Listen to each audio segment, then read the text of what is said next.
Tvameva mata cha pita tvameva, tvameva bandhu cha sakha tvameva, tvameva vidya dravinam tvameva, tvameva sarvam mama deva deva.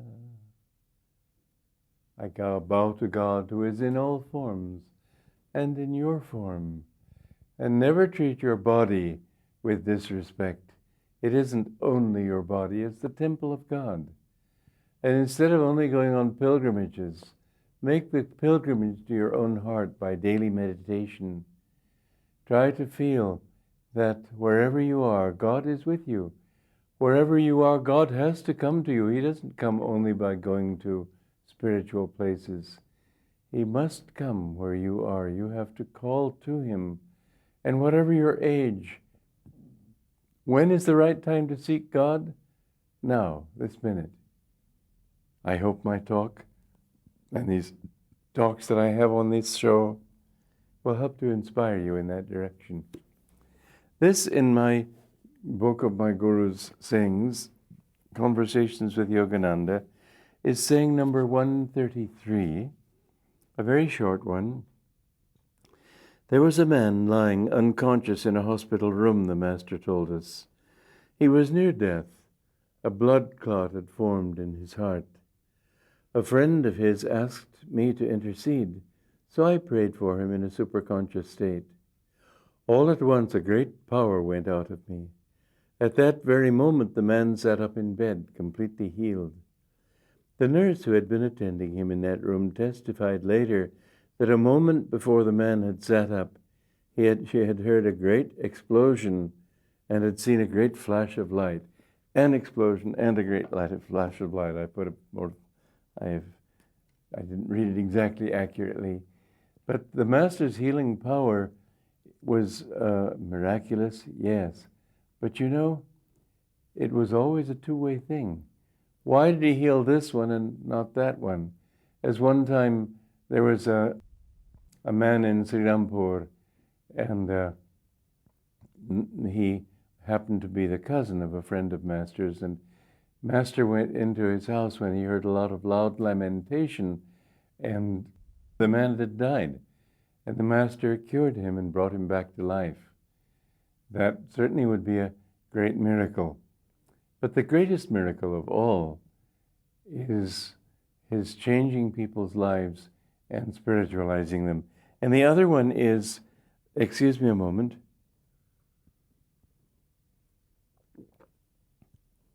the other one is the truth that it takes somebody to receive. There's not just a miracle, but the miracle receiver, somebody who is ready for it. Somebody asked the Master on the occasion of that resurrection in Srirampur, would you have gone in if God didn't tell you to? In other words, did you go in because this was a relative of a friend of yours? Would you have gone if God hadn't told you to go? And the Master said, oh no. He didn't do anything until God told him to do it. Mind you, that didn't mean God up on a cloud suddenly says, Yogananda, go there. No. He knew from inside because of his oneness with him. Your intuitions will often come that way. I don't have visions as such. I have experiences, yes, but I think in a way it's a blessing not to have them because I don't have a fixed idea of where I'm going. I know the direction I'm supposed to go, and it works out much better that way because in that flow, many people are drawn into it, and many people can add their inspiration also. Remember, however, that if you want God to heal you, you must be, to invent a word, heal worthy. You must be worthy of attracting that. That comes to a large extent, if not entirely, from your devotion to God. Then it will depend on whether your karma is ready for this. Sometimes a healing will be a mistake. I met a young woman in India many years ago. She was a saint. At the age of 9, she had told her parents she was going into seclusion, and they possibly thought it was one of those childish whims that children get. She never came out again. And I don't know how that would have been taken in America, but in India and with her parents, they had enough regard for these things to honor her wishes. They would bring her food and leave it outside her door. For the rest of her life, she died quite young, about the age of 19. In fact, just a few weeks after I met her when she was 19, she left her body. They saw her sitting in front of the picture of Krishna weeping. And then she left her body. But you know, many people would ask for healing. And she healed many people during those years. Her body never changed. It was, even at 19, just the body of a young girl of 9. And she was just always thinking of God. When she heard I was there, she came out and meditated with me for a while and went back to her room. Didn't speak a word. But you know, the one thing very interesting was her father was very ill, chronically ill, and she refused to pray for him. And they used to think, well, why are you healing everybody else and not your own father? She didn't speak, but she indicated she would not. Finally, the mother put her in such a position where she felt she had no choice, because she said, you're prejudiced because he's your father. So she wrote a little note saying, you will see what happens. She had warned them before, but in the end, she did pray for him. So the man became well. But you know, that illness had been a blessing, because it had kept in check tendencies that were worldly. And as soon as he became healthy again, he repeated all those mistakes that had made him ill in this lifetime. So it isn't always good to be cured of the effects of karma, because you need to learn your lesson. Otherwise, you may begin all over and have to suffer much more. That's why a master won't heal everybody who comes to him. We need our lessons. We need to pay off our karma. And don't think like what that doctor said to me when I was in the hospital recently. I still have a little bit of the effects of it, but I came near to losing an eye with a very serious fall. And the doctor, as he was stitching me up here, this was only 3.5 weeks ago, but he said, well, everybody thinks when these things happen, why me? And I said, I never think that way. Don't let yourself think that way. Be grateful for whatever happens, good, bad, indifference, all the same. Once you're out of it all, you'll see all the experiences you went through for so many incarnations, the pains, the sorrow. And you know, the wonderful thing is, because so many people, they say, why me, Lord? Why are you picking on me? Why do I have to suffer? Why do I have to go through this? And they weep, and their very thought just makes it all the worse. You know, a little child who falls down, he looks up at you. And if you say, come on, get up, he'll get up. But if you say, oh, poor thing, he'll begin weeping. And so they think, oh, poor me, and that even makes them even more suffering. They begin to emphasize and affirm their pain. Better just think, oh, it's all nothing. It's all just karma. My guru used to tell us a story about a young friend of his when he was a boy. This friend was a toughie. And he would, well, my guru saw him one time. He was in a tree and he slipped and fell. The only way he could save himself was to slide down the trunk of the tree. And his whole chest was in shreds and bleeding. And they were looking at him like this. And he said, what are you looking at? Come on, put some dust on it. Get rid of the blood. And my mother will beat me up. He had quite a tough mother too. But any kind of pain that he'd endure, he would just say, oh, forget about it. Just he'll patch me up, let me go on. Well, Master said we have to be like that, tough. Tough on ourselves, not tough with other people. But we have to just accept what comes. And it's a very good training, in fact. I've had this experience in going to dentists, for example. I told you one story. I never take Novocaine or anesthesia. One time the pain got to be more than usually I sit back, and even if it's a root canal or something, I'm composing music in my mind or meditating or something. But one time the pain was so great that I was not able to detach my mind from it. Well, here's something I learned that was really quite interesting. I accepted the pain instead of withdrawing from it. I went into the heart of that pain, and when I could get deeply enough into the heart of it, suddenly it disappeared. Just as if you can get deeply enough into your own heart, you disappear. There's nothing but God left there. So it actually worked. The pain was no longer there. Well, with your experiences, go into the heart of them and realize that God is at the heart of everything. One rule, well, it's a double rule that we need to apply in life wherever we go. This was something that my guru held before us as a slogan we should always keep in mind. Be even-minded and cheerful. No matter what happens, just look for the best in it. And you will see that there is a best there somewhere. People may seem to be trying to destroy you. It's happened to me. It happens to many people. Most people think, oh, no one has suffered as I have suffered. That's a silly thought. Everybody has to go through it. You remember the story of Buddha? A woman came to him and asked him to bring her child, her son, back to life. And Buddha said, I will pray. But he said, just as she was about to leave the room, he said that go to a house and get some oil of a certain kind. And as she was just about to leave the room, he said, oh, by the way, you must get that oil from a house that has not seen death. So she thought, well, that'll be easy, because everybody thinks I have troubles, but nobody else has troubles. And she had to come back a week later confessing failure. She had not found a single house that had not known death. And Buddha smiled. He said, you have understood. Death comes to all. Remember the story of Buddha when he was a young man and his father had tried to protect him from all worldly influences so that he would think that life was beautiful and the dead flowers would be picked from the garden and only young and beautiful girls surrounded him and beautiful men and everything the father wanted him, because there had been a prediction he would either be a great king or a great sadhu. And the father wanted him to be a king and to carry on in that tradition, not to leave everything. And one day he began to become curious, Buddha did, Gautama. And he asked his charioteer to take him into the streets.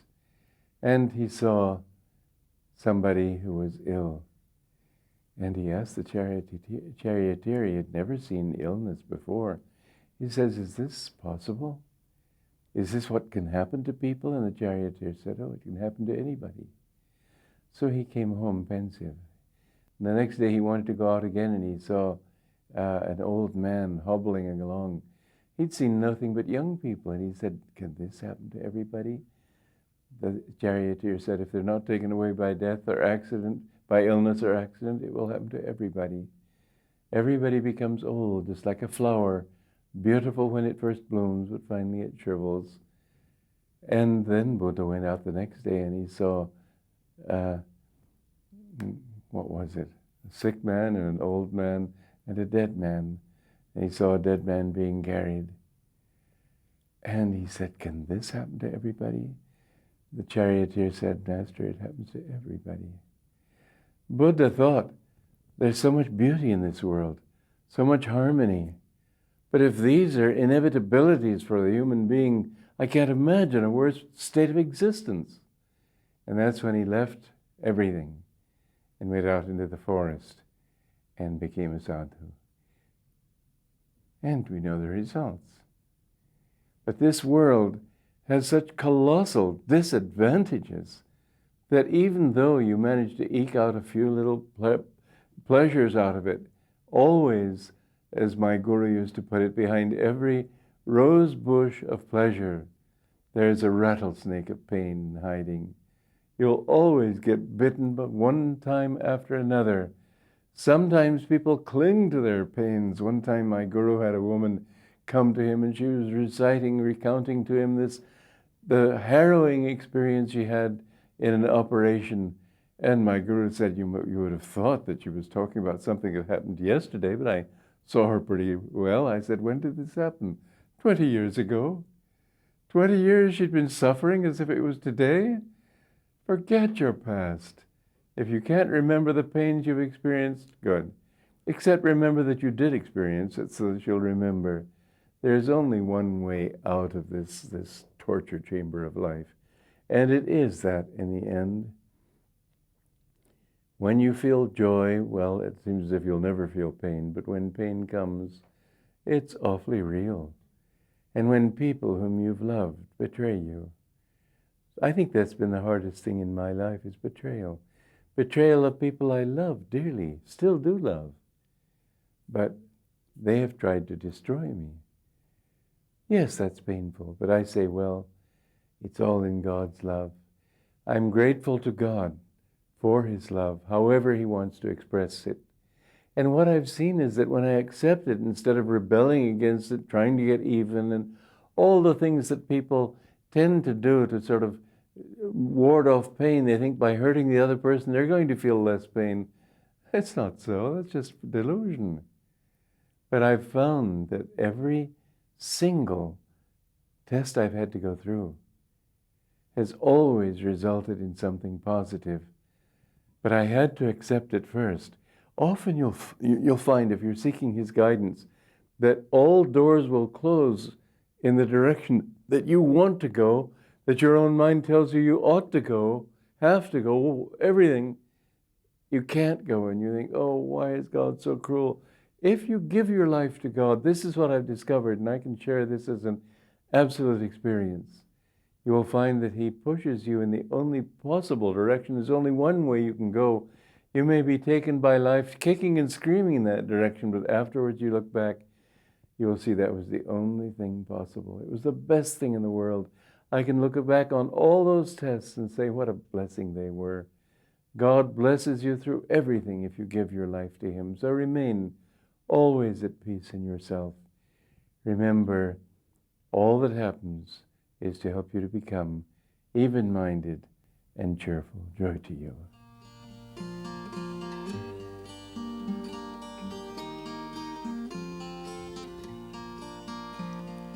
Peace gave us the mountains, peace gave us the sky. Nightly when starlight enfolds us, peace is its lullaby. Amen. Amen.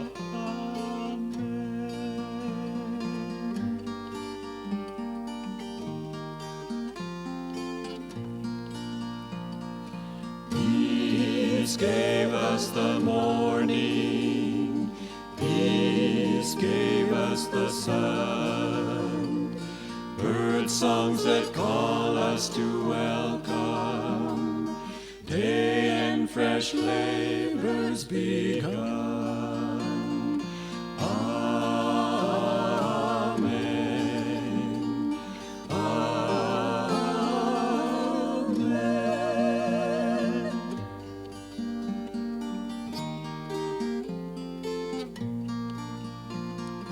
Peace gave us the seasons, peace gave us the rain, cool clouds that gather to bless us, mist hands that soothe away pain.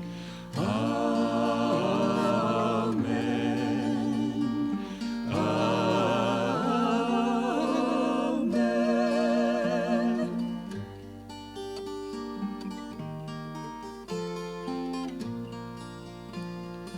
Peace gave us our heart's love, peace gave us our smiles, rays of thy presence within us, light that all strife reconciles.